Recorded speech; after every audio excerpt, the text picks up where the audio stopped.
You will hear a number of different recordings, and you will have to answer questions on what you hear. There will be time for you to read the instructions and questions, and you will have a chance to check your work. All the recordings will be played once only. The test is in 4 parts. At the end of the test, you will be given 10 minutes to transfer your answers to the answer sheet.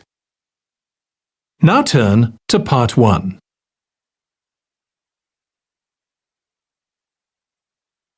Part 1. You will hear a representative from a train company talking to a woman about her train journey. First, you have some time to look at questions 1 to 6.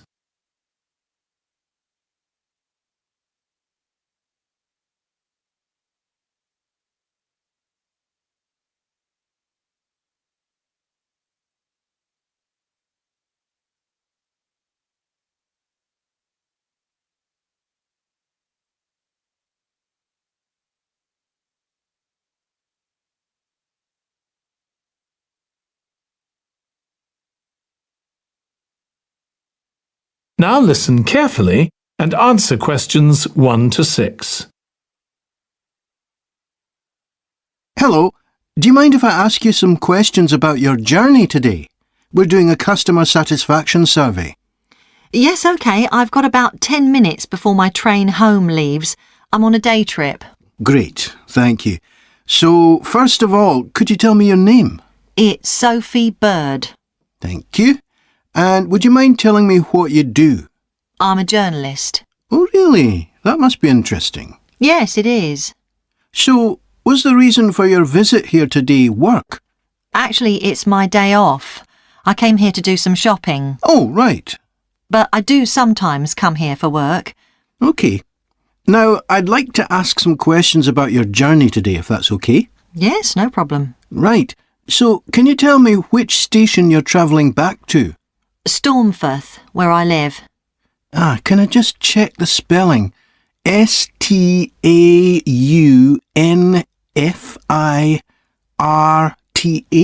That's right. And you travelled from there this morning? Yes. OK, good. Next, can I ask what kind of ticket you bought? I assume it wasn't a season ticket as you don't travel every day. That's right. No, I just got a normal return ticket. I don't have a rail card, so I didn't get any discount. I keep meaning to get one because it's a lot cheaper. Yes, you'd have saved 20% on your ticket today. So you paid the full price for your ticket? I paid £23.70. OK. Do you think that's good value for money? Not really. I think it's too much for a journey that only takes 45 minutes. Yes, that's one of the main complaints we get. So you didn't buy your ticket in advance? No.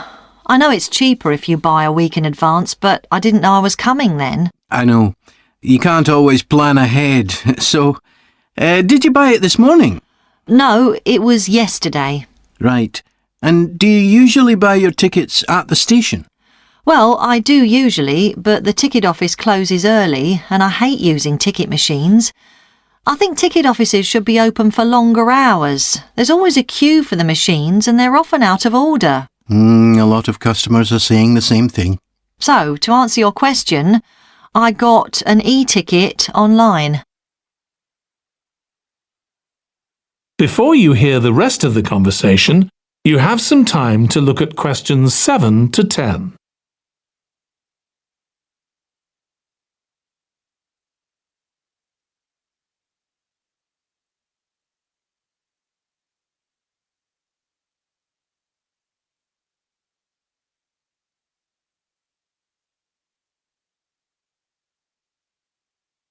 Now listen and answer questions 7 to 10. OK, thank you. Now I'd like to ask you about your satisfaction with your journey. So what would you say you were most satisfied with today? Well, I like the Wi-Fi on the train. It's improved a lot. It makes it easier for me to work if I want to. That's the first time today anyone's mentioned that. It's good to get some positive feedback on that. And Is there anything you weren't satisfied with? Well, normally the trains run on time and are pretty reliable, but today there was a delay. The train was about 15 minutes behind schedule. OK, I'll put that down.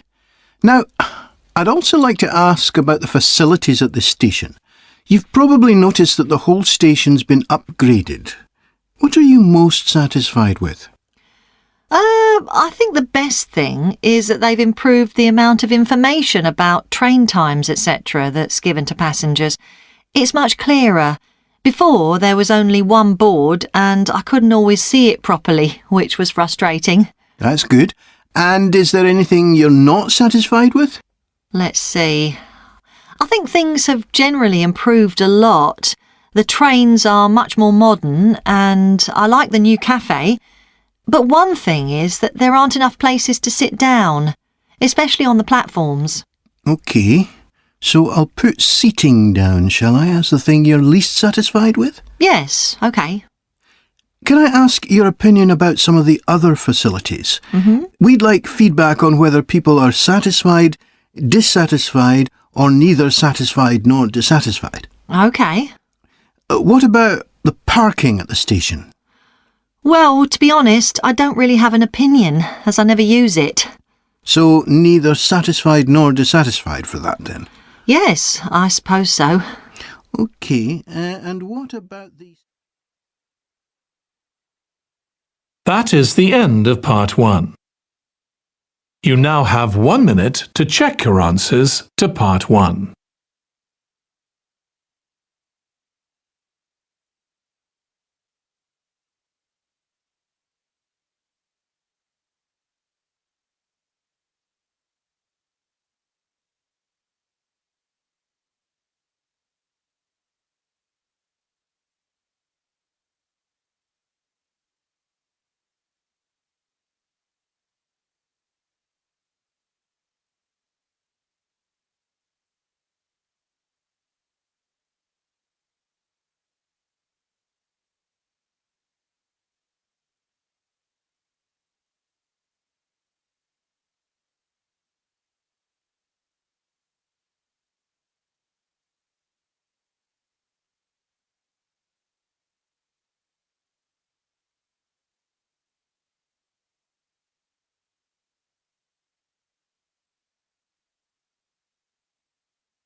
Part 2. You will hear the chair of a committee on park facilities addressing her local town council about changes that have been made to the park. First, you have some time to look at questions 11 to 16.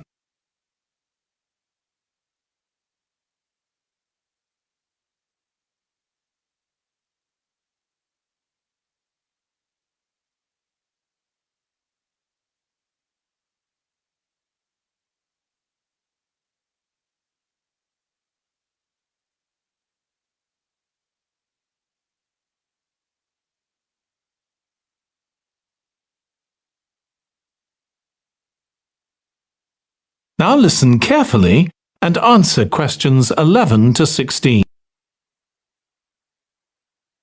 As chair of the Town Council Subcommittee on Park Facilities, I'd like to bring you up to date on some of the changes that have been made recently to the Croft Valley Park. So if you could just take a look at the map I handed out, let's begin with a general overview. So, the basic arrangement of the park hasn't changed. It still has 2 gates, north and south, and a lake in the middle. The cafe continues to serve an assortment of drinks and snacks, and is still in the same place, looking out over the lake and next to the old museum.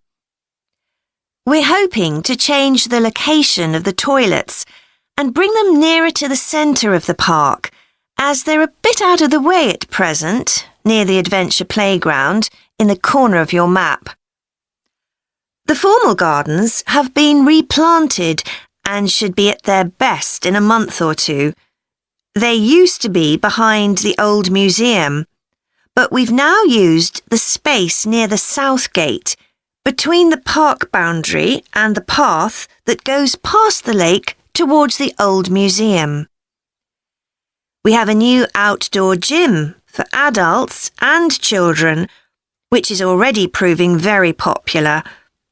It's by the glass houses, just to the right of the path from the south gate. You have to look for it as it's a bit hidden in the trees. One very successful introduction has been our skateboard ramp. It's in constant use during the evenings and holidays. It's near the old museum, at the end of a little path that leads off from the main path between the lake and the museum. We've also introduced a new area for wildflowers to attract bees and butterflies. It's on a bend in the path that goes round the east side of the lake, just south of the adventure playground.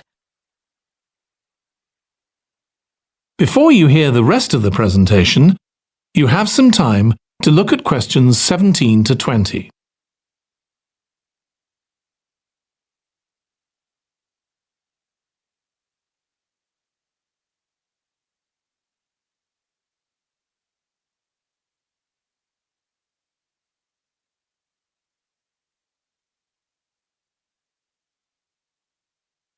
Now listen and answer questions 17 to 20. Now, let me tell you a bit more about some of the changes to Croft Valley Park. One of our most exciting developments has been the adventure playground. We were aware that we had nowhere for children to let off steam and decided to use our available funds to set up a completely new facility in a large space to the north of the park. It's open year-round, though it closes early in the winter months, and entrance is completely free. Children can choose whatever activities they want to do, irrespective of their age. But we do ask adults not to leave them on their own there. There are plenty of seats where parents can relax and keep an eye on their children at the same time.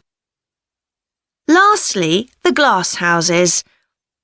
A huge amount of work has been done on them to repair the damage following the disastrous fire that recently destroyed their western side.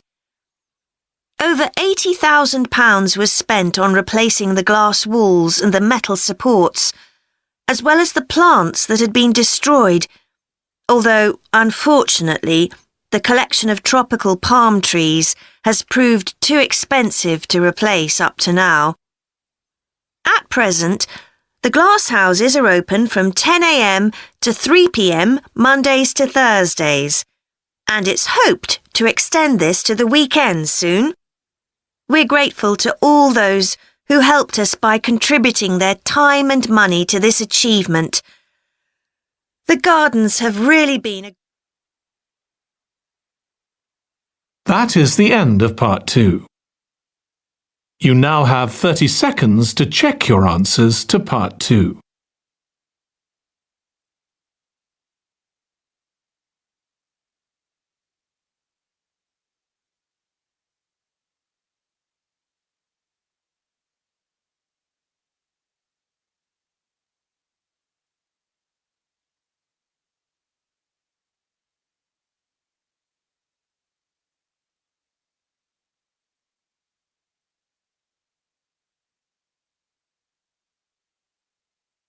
Part 3. You will hear two students of social history called Annie and Jack discussing their presentation about refrigeration. First, you have some time to look at questions 21 to 24.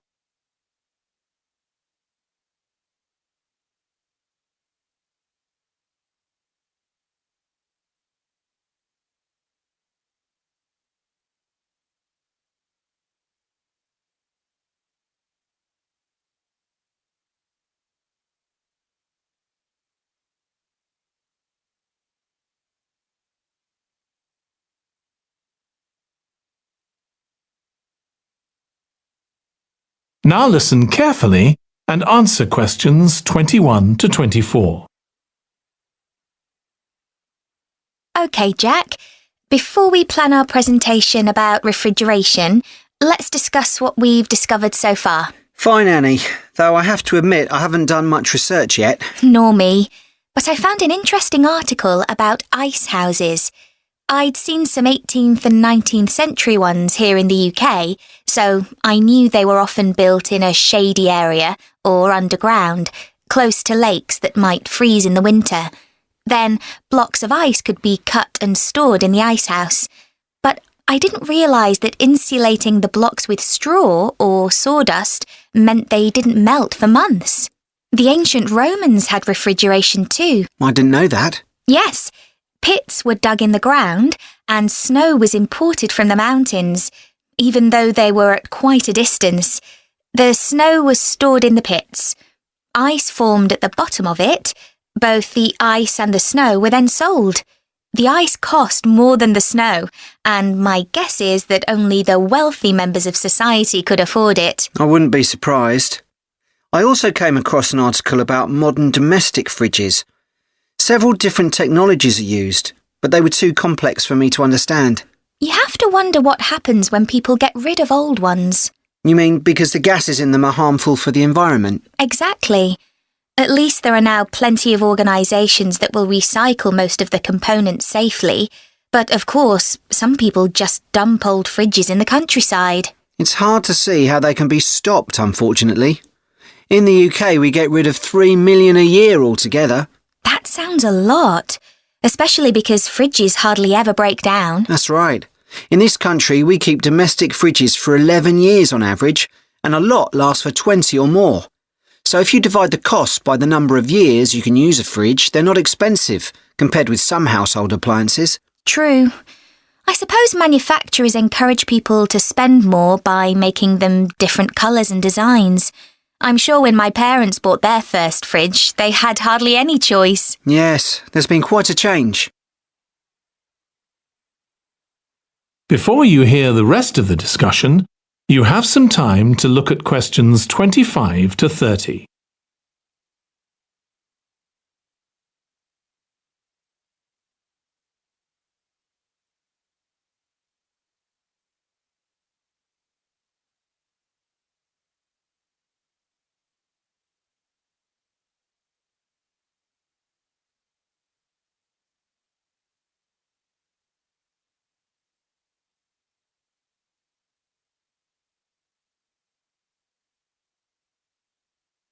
Now listen and answer questions 25 to 30. Right, let's make a list of topics to cover in our presentation and decide who's going to do more research on them. Then later we can get together and plan the next step. OK. How about starting with how useful refrigeration is and the range of goods that are refrigerated nowadays? Because, of course, it's not just food and drinks. No, I suppose flowers and medicines are refrigerated too. And computers. I could do that, unless you particularly want to. No, that's fine by me. What about the effects of refrigeration on people's health? After all, some of the chemicals used in the 19th century were pretty harmful, but there have been lots of benefits too, like always having access to fresh food. Do you fancy dealing with that? I'm not terribly keen, to be honest. Nor me. My mind just goes blank when I read anything about chemicals. Oh, all right then. I'll do you a favour. But you owe me, Jack. OK. What about the effects on food producers, like farmers in poorer countries being able to export their produce to developed countries? Something for you, maybe? I don't mind. It should be quite interesting. I think we should also look at how refrigeration has helped whole cities, like Las Vegas, which couldn't exist without refrigeration because it's in the middle of a desert. Right. I had a quick look at an economics book in the library that's got a chapter about this sort of thing. I could give you the title if you want to do this section. Not particularly, to be honest. I find economics books pretty heavy going as a rule. OK, leave it to me then. Thanks. Then there's transport and the difference that refrigerated trucks have made. I wouldn't mind having a go at that. Don't forget trains too. I read something about milk and butter being transported in refrigerated railroad cars in the USA right back in the 1840s. I hadn't thought of trains. Thanks. Shall we have a separate section on domestic fridges? After all, they're something everyone's familiar with. What about splitting it into two? You could investigate 19th and 20th century fridges, and I'll concentrate on what's available these days, and how manufacturers differentiate their products from those of their competitors. OK, that'd suit me. That is the end of part 3.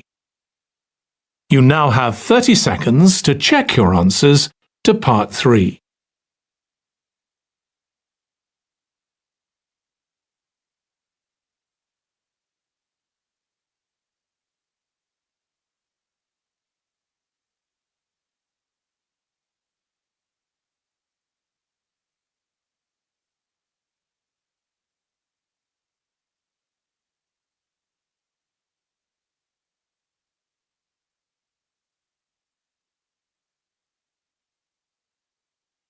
Part 4. You will hear a history student giving part of a presentation about changes in British society in the 19th century. First, you have some time to look at questions 31 to 40.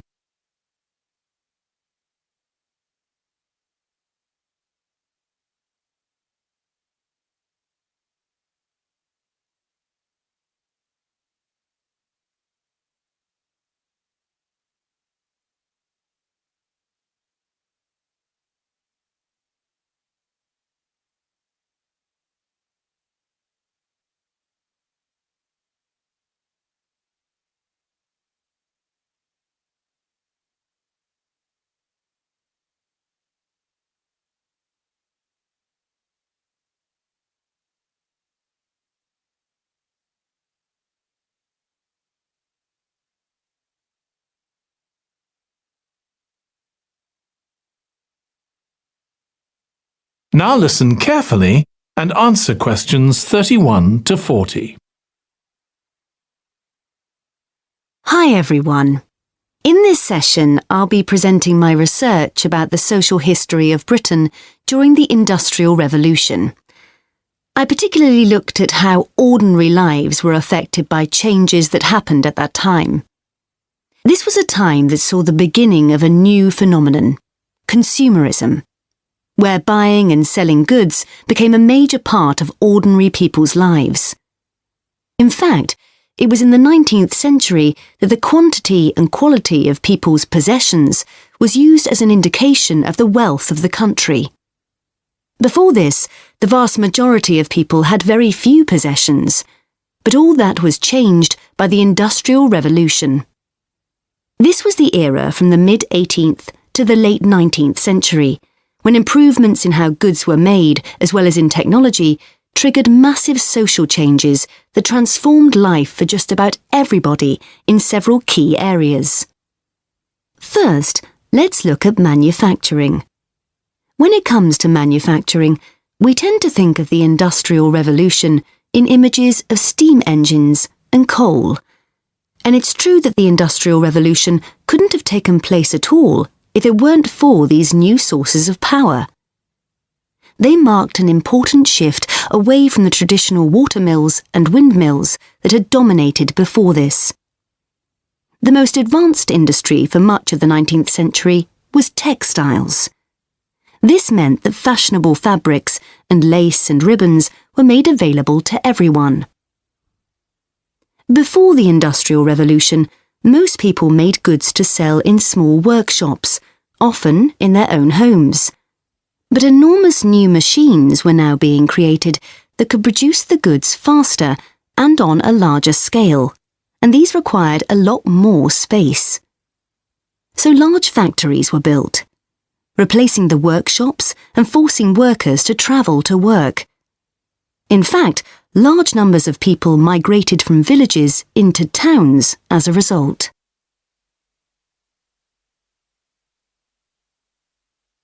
As well as manufacturing, there were new technologies in transport, contributing to the growth of consumerism.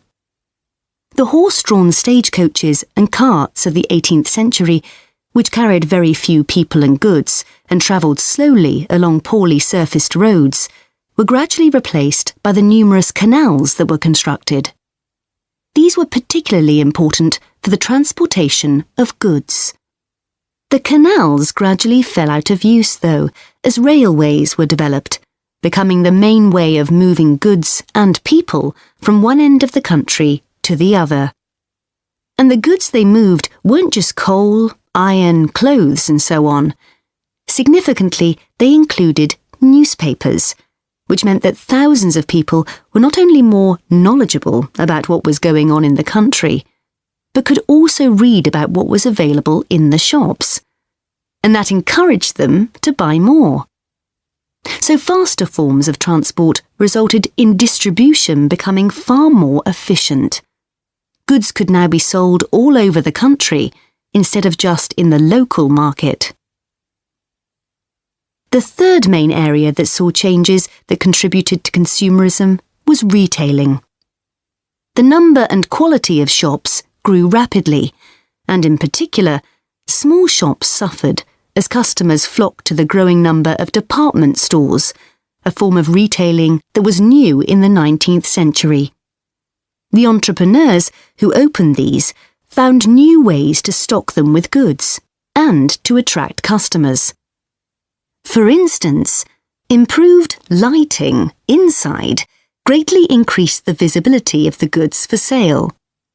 Another development that made goods more visible from outside resulted from the use of plate glass, which made it possible for windows to be much larger than previously.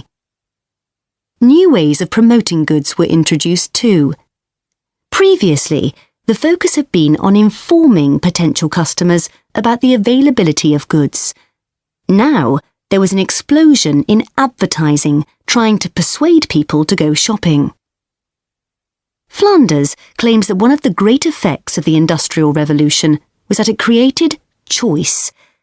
All sorts of things that had previously been luxuries, from sugar to cutlery, became conveniences, and before long they turned into necessities.